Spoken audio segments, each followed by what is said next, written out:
If you're recording properly, there are so many stages to think about, and this video is going to try and make a clear scenario of all of the stages that you should be looking at instead of just looking at a number within your DAW. This video is DAW agnostic, even though it's presented in Reaper. My name is Juanchis, and let's talk about some levels in recording and the stages in it.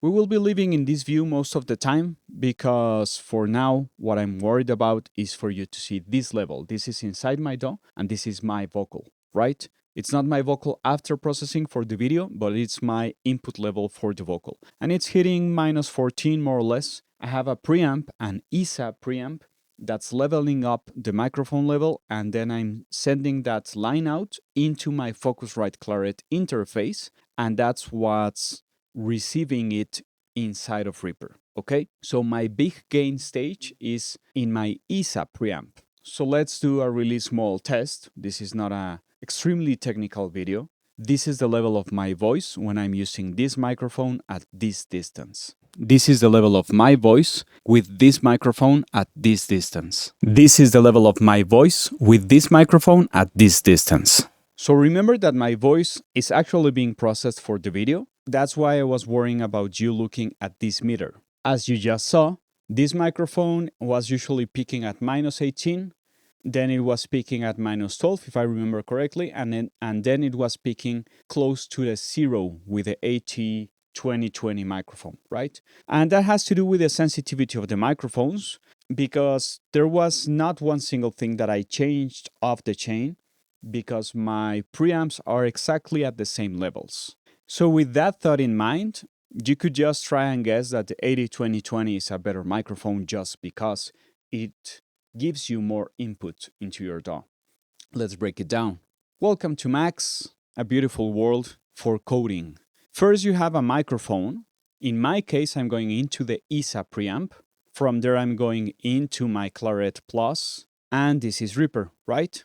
So it's really important for us to understand these things, right? The microphone itself has a saturation limit. If I start speaking really loud to it, it might generate some saturation, and I would have to start screaming into it, and maybe that would cause some slight distortion into the microphone. I'm using this preamp in my case for the videos because this has a lot more gain. And since this has a lot more gain, I'm using this SD1 into it. Since it's a dynamic microphone, it has less output, and that's really raising the level of my microphone. Maybe you can listen to my fan, and I'm not turning it off because it's too hot right now. So sorry about that. But on my Claret, my preamp is closer to this position because I'm already really increasing the level. So this is a tube preamp, and this also has a certain headroom and a certain distortion saturation point. And I'm trying to float in between those levels. How? By just looking at the VU meter and trying not to hit 0 because it's not necessary since it's only my voice. And with the Claret, we have to really look into the manuals of the things that we use because there's a suggestion of which levels are best. And some companies have turned that in some sort of standard that -18 dBFS is some sort of unity, but you have to learn how to read the meters in the front panel or whatever you have at hand. Sometimes you will have some really clear numbers, but it's really important for you to understand the metering in any equipment that you're working in.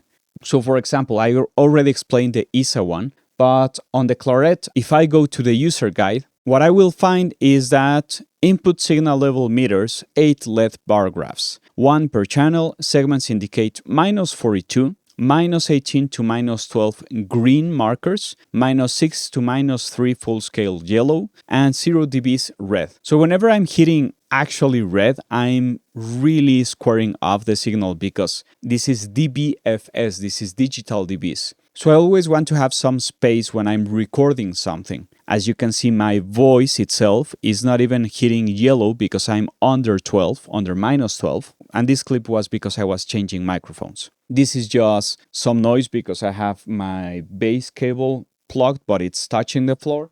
so I can null it or I can make it peak. This is a sine wave, and we will talk about that. But in the case of microphones, remember that whenever you're starting to record any project and you say, try just as you will be playing, please, and they will hit it harder, but they won't play as hard as they will play when they are really in the mood and they are really feeling the song. So in this case, I would set up my levels to be hitting around peaks minus 18, because I'm never worried about the noise floor, because we're on a digital realm where we are working with bit depth, 24-bit, and that's a lot of dBs.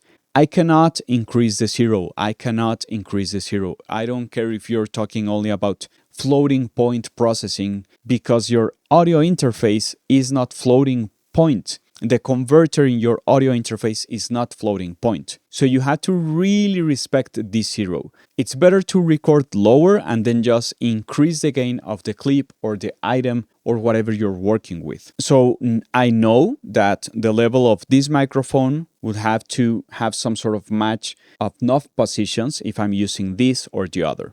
So that's for microphones. If I was recording something line level, for example, a keyboard or any sort of synth, the first thing that I would do is to first match my preamps to be hitting actually minus 18. I'm going to arm this track. I'm going to remove this one so it's not distracting. And you can see that I'm close to minus 18, and I lower them both as much as possible. I will be increasing them really slowly.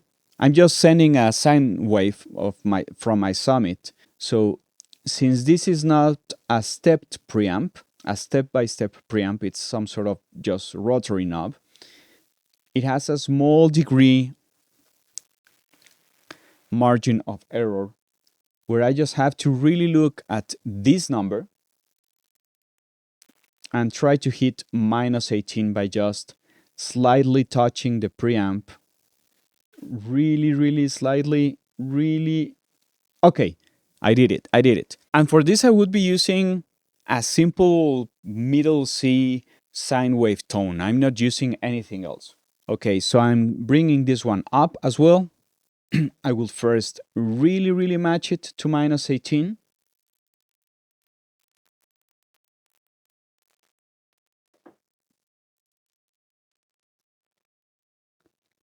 And that's as close as I can get, and that's really good. Cool.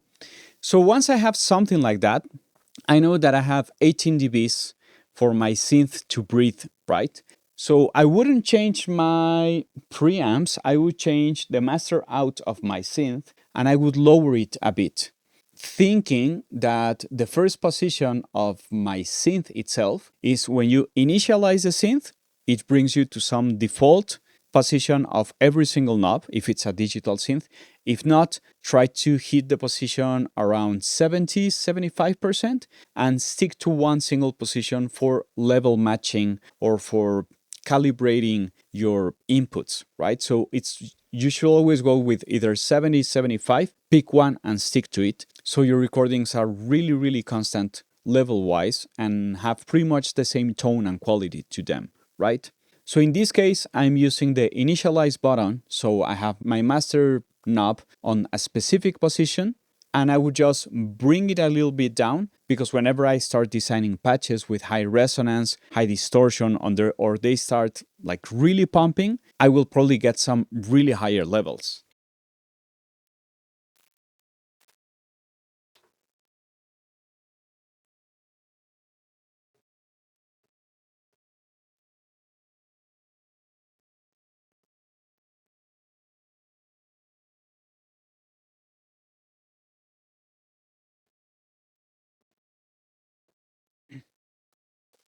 I was just scrolling across a couple of presets, and as you saw, suddenly I really hit that zero. Again, the important thing is I'm not looking at this for recording, I'm looking at this one. So let's do exactly the same test. Remember that this is minus 12. So I'm going to go back to initialize sine wave, then I'm going to scroll across my first 6 patches.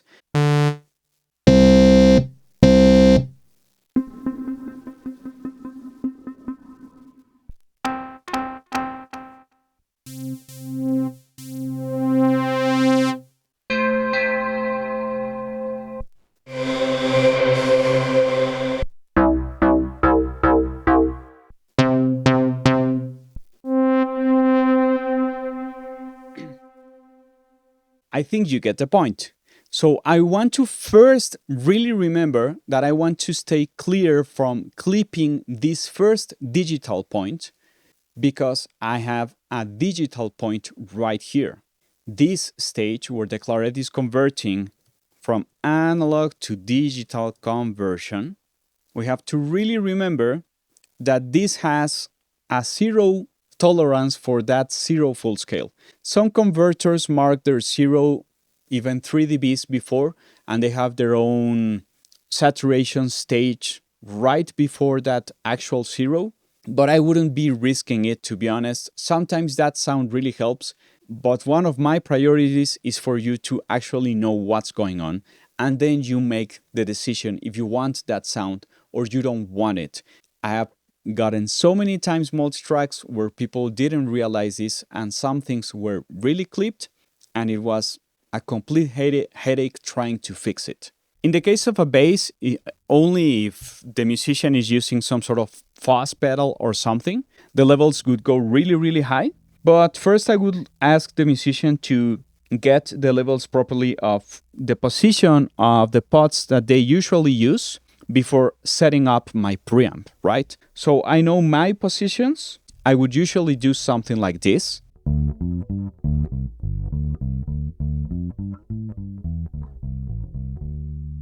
Right? And as you can see, I have my levels really, really measured. I'm not even close to clipping anything. Channel 1, this is the one that I'm using as an input. So remember the stages, please remember the stages. I'm going straight into the claret. From there, I'm going into Reaper. But luckily for me, this metering is already full scale metering.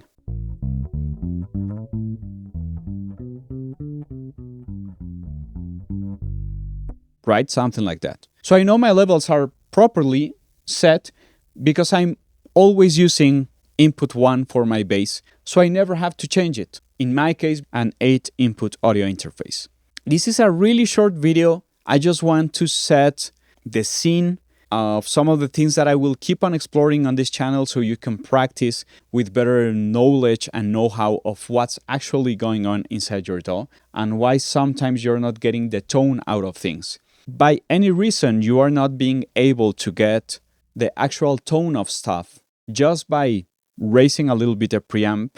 Even if you try to push it, it won't go any harder. Even if I do some slap bass, as you can see, that's not even close to clipping, because I know that sometimes I need to do that. Again, if I'm missing a peak level, I will just bring the gain of the media item up. Please stop worrying about hitting -3 in your individual audio tracks or your individual instruments. You still need space to work into your master and how to funnel your tracks down until you get a stereo bounce. And that's the whole wonder of trying to work dynamics across a full production.